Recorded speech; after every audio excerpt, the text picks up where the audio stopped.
Welcome to our ஆன்மீக களஞ்சியம் channel. இன்னைக்கு நம்ம பார்க்க போகிறது தெய்வத்தின் குரல் 6ஆம் பாகம் 4ஆம் அத்தியாயம் சௌந்தரிய லகரி. அதில் மாயா உபகரணங்களாலேயே ஞான நிலை அடைய, இப்படியெல்லாம் இருப்பவளை மாயா சக்தி என்று மட்டும் பார்த்து கரித்து கொட்டி அவளுக்கு என்ன பூஜை என்றால் சரியில்லைதானே. ஆனால் நம்மை மாயையில்தானே கட்டி போட்டு வச்சிருக்கா சுவாமி என்றால், அதற்குத்தான் சாக்த தரிசனத்தில் பக்தி மார்க்கத்தின் எல்லா தரிசனங்களிலுமே எதெல்லாம் மாயையாக கட்டுகிறதோ அதை எல்லாமே தெய்வ சம்பந்தமாக்கி கொடுப்பது.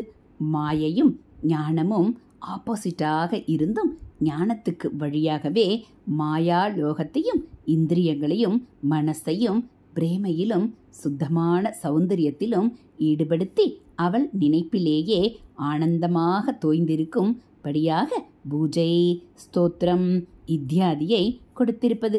மனஸ் இப்படி நல்லதில் ஒருமுகப்பட்டு சித்த ஐகாக்கிரியம் உண்டாகிவிட்டால் அப்புறம் ஞான விசாரம் தன்னால் ஈஸியாக வந்துவிடும். மாயாலோக உபகரணங்களாலேயே ஞானத்துக்கு போகத்தான் ஆச்சாரியால் பக்தி மார்க்கத்தை செப்பனிட்டு கொடுத்திருக்கிறார். ஆரம்பத்திலிருந்தே மனசையும் இந்திரியங்களையும் கட்டுப்படுத்தி ஒரே வைராகியமாக்கி இருக்க முடியும் என்று இருப்பவர்களுக்கு அதுகளை வைத்துக்கொண்டே பண்ண வேண்டியதான பக்தியும் பூஜையும் வேண்டியதில்லை.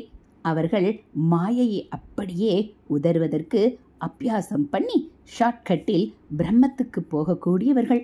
அப்படிப்பட்டவர்களுக்கு துச்சமாக ஒதுக்கி தள்ள வேண்டிய மாயையையும் லட்சியமாக அடைய வேண்டிய ஆத்மாவையும் பற்றி மாத்திரம் ஆச்சாரியால் வலியுறுத்தி சொல்லி ஞானம் ஆத்ம விசாரம் அத்வைத சாதனை என்று வைத்தார்.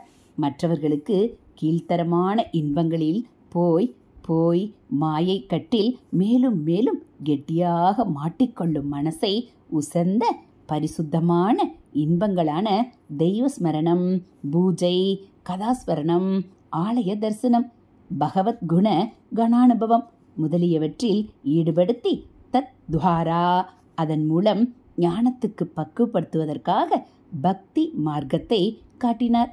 அந்த கணக்கில்தான் மாயையை திட்டிய ஆச்சாரியாலே மகா மாயையான அம்பாள் விஷயமாக ஸ்தோத்திரம் பண்ணியதும். அத்வைதத்தில் மாயை என்று ஒதுக்கச் சொல்வதை ஒதுக்க முடியாதவர்களுக்காக பகவத் லீலை பராசக்தி லீலை என்று பார்த்து தெய்வ சம்பந்தப்படுத்தி நினைக்க பண்ணுவதற்கே பக்தி மார்க்கத்தில் பூஜா ஸ்தோத்ராதிகள் என்று வைத்தது. மாயா பிரபஞ்சத்திலுள்ள வஸ்துக்கள் அவற்றை ஆண்டு அனுபவித்து குட்டிச்சுவராக ஆகிற நம்முடைய இந்திரியங்கள் மனஸ் ஆகிய எல்லாவற்றையும் கூட பூஜை ஸ்தோத்திரம் புராணம் ஆலய தரிசனம் ஜபம் தியானம் என்று அந்த மாயைக்கு அதிகாரியாக்கி இருக்கப்பட்ட மகாசக்தி விஷயமாகவே ஈடுபடுத்தி சுத்தமாக்குவது. பக்தி உபாசனையில் நமக்கு போக்கிய வஸ்துவாக மைனர் என்று பரிகாசம் பண்ண வைக்கிற ஜவ்வாது பொட்டை அம்பாளுக்கு கந்தோபசாரம் என்று பண்ணுவது. வஸ்திர ஆபரணாதிகளை சார்த்துவது, வாகனாதிகளில் ஏற்றி ஊர்வலம் விடுவது, வெறும் சாப்பாட்டை பிரசாதமாக்கி வடை பாயசம் சித்திரான்னம் சர்க்கரை பொங்கல் என்று நைவேத்தியம் பண்ணுவது. நமக்கு உல்லாசமூட்டுகிற நிர்த கீத வாத்தியங்களை வெறும் கேளிக்கையா இல்லாமல் அவளுக்கு மனசுருகி அர்ப்பணம் பண்ணுவது. சில்ப சித்திரங்கள் நம்மை கண்ணா பின்னா எண்ணங்களில் கொண்டு போகாதபடி தெய்வ சம்பந்தப்படுத்துவது. பஞ்சேந்திரியங்களும் பஞ்சபூதங்களும் சம்பந்தப்பட்டதாகவே அவற்றையும் பகவத் பரமாக்குவதாகவே கந்த புஷ்ப தூப தீப நைவேத்தியம் என்ற பஞ்சோபசாரம் விதிக்கப்பட்டு இருக்கிறது. வாக்கை ஸ்துதியிலும் காதை கதா சிரவணத்திலும் கண்ணை தரிசனத்திலும் பிரயோஜனப்படுத்துவது. சரீரத்தை நமஸ்காரம் என்று கீழே கிடத்துவது, அங்க பிரதட்சணம் என்று உருள்வது, மனசை ஜபம் தியானம் என்பதில் உருட்டுவது. இப்படியாக பக்தி மார்க்கம் நாம் மாயையில் இருக்கும்போதே மாயா வஸ்துக்களாலேயே மாயா காரண மகாசக்தியிடம் பிடிப்பை உண்டு பண்ணி தருகிறது. மாயா சமாச்சாரங்களை லேசிலே தொலைத்து முழுக முடியாது.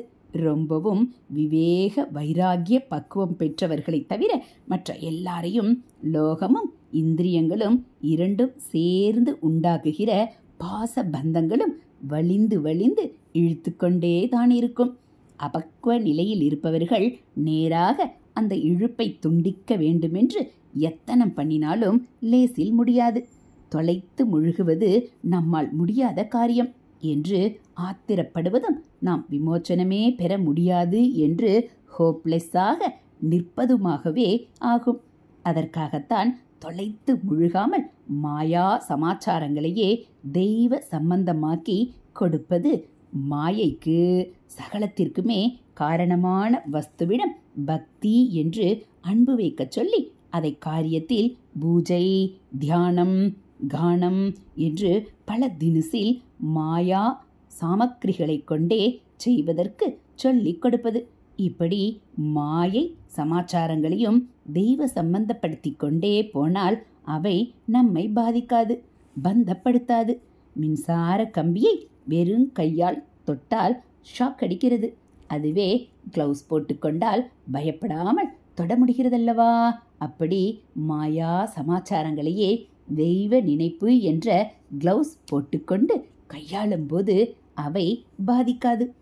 நான் நினைப்பது, சொல்லப்போவது விசித்திரமாக இருக்கலாம். ஆனாலும் அப்படி நினைப்பு வந்து சொல்ல தோன்றுவதால் சொல்கிறேன். மாயா சமாச்சாரம் என்றேனே, அதில்தான் பிரத்யக்ஷ ஆத்ம அனுபவம் பெறும் சித்தியான உச்சகட்டம் தவிர பாக்கி எல்லாமே இருக்கிறது. ஞான சாதனை என்கிறதுமே கூடத்தான். சாதனை என்று பண்ண ஒன்று, அதை பண்ணும் சாதகன் என்கிற ஒருத்தன், பண்ணுவது என்ற காரியம் ஆகியவை வேறே வேறையாக இருப்பதால் அதுவும் துவைதந்தான், அதாவது மாயைதான். மாயா சமாச்சாரங்களாலேயே மாயையை போக்கிக் கொள்வதில் ஒரு அங்கம்தான் அத்வைதத்திற்கான சாதனை கூட. இது ஒன்றும் நான் புதுசாக சொல்கிறதில்லை, ஏற்கனவே சொல்வதுதான். குரு உபதேசிக்கிறதும் துவைதந்தான். ஆனாலும் அதனால் அத்வைத சித்தி அடையலாம். எப்படி என்றால், ஸ்வப்னத்திலே ஒரு சிங்கம் கர்ஜிக்கிறது, அது ஸ்வப்னந்தான். ஆனால் ஸ்வப்னம் கண்டவனோ உளறி அடித்துக்கொண்டு நிஜமான நனவு நிலையில் முழித்து கொண்டு விடுகிறான். ஸ்வப்ன சிங்கமே இவனை ஜாக்ரத் என்னும் விழிப்பு நிலைக்கு கொண்டு வருகிறது போலத்தான் மாய கணாவான துவைத வாழ்க்கையில் குரு உபதேசிப்பதே ஒருத்தனை ஞானமான விழிப்பில் சேர்த்து விடுகிறது என்று சொல்வதுண்டு. அதனால்தான் சாதனை என்பதே துவைதந்தான் என்றுள்ள போது அத்வைத லட்சியத்திற்கு மாறான லட்சியங்களை உடைய சாதனைகளையும் கூடத்தான் நம்முடைய எண்ண ஓட்டத்தில் அவை இயற்கையாக வருகிற போது சொல்லிவிட்டு போவோமே. தெய்வபரமாக பிரயோஜனப்படுத்தும் போது எந்த துவைத விஷயமும் ஞான மார்க்கத்திற்கு யோகியதா சித்தியை கொடுக்கிறது என்னும்போது எந்த இதர மார்க்க சாதனையும் அதனுடைய சடங்குகள், சாஸ்திரங்கள் ஆகியவையும் அப்படி கொடுக்கத்தானே செய்யும். அதனால் நாம் பாட்டுக்கு ரிசர்வேஷன் இல்லாமல் எந்த சித்தாந்த ரீதியில் சிந்தனை போனாலும் அப்படியே ஸ்லோகம் பண்ணி கொடுத்து விடுவோம் என்று ஆச்சாரியால் நினைத்தே சௌந்தரியலகரியை அனுகிரகித்திருக்கிறார் என்று சொல்லலாம். அதனால்தான் இதில் வைதிகம், தாந்திரிகம், அத்வைத, துவைத, விசிட்டாத்வைதங்கள், சைவம், சாக்தம் என்று எல்லாம் அங்கங்கே குரல் கொடுக்கின்றன. ஹரஹர சங்கர, ஜெய ஜெய சங்கர, ஹரஹர சங்கர, ஜெய ஜெய சங்கர. மகா பெரிவாச்சரணம். இதுபோல் தெய்வத்தின் குரல் பகுதிகளை நீங்கள் தினந்தோறும் கேட்கணும் அப்படின்னா மறக்காமல் நம்ம சேனலை சப்ஸ்கிரைப் பண்ணுங்கள். கூடவே பெல் ஐக்கானை கிளிக் பண்ணி ஆளுங்கிற பட்டனையும் அழுத்திடுங்க. நம்ம சேனலில் வரக்கூடிய தெய்வத்தின் குரல் பகுதிகள், மகாபிரிவ மகிமை, மகாபிரிவ அருள்வாக்கு, ஆன்மீக கதைகள், ஸ்லோகங்கள், ஆலய உலா எல்லாம் உங்களுக்கு பிடிச்சிருந்தா ஒரு லைக்கும் கமெண்ட்டும் கொடுத்து உங்களுக்கு தெரிஞ்சவங்களுக்கும் ஷேர் பண்ணுங்க. ஹரஹர சங்கர, ஜெய ஜெய சங்கர, ஹரஹர சங்கர, ஜெய ஜெய சங்கர. மகா பெரியவா சரணம்.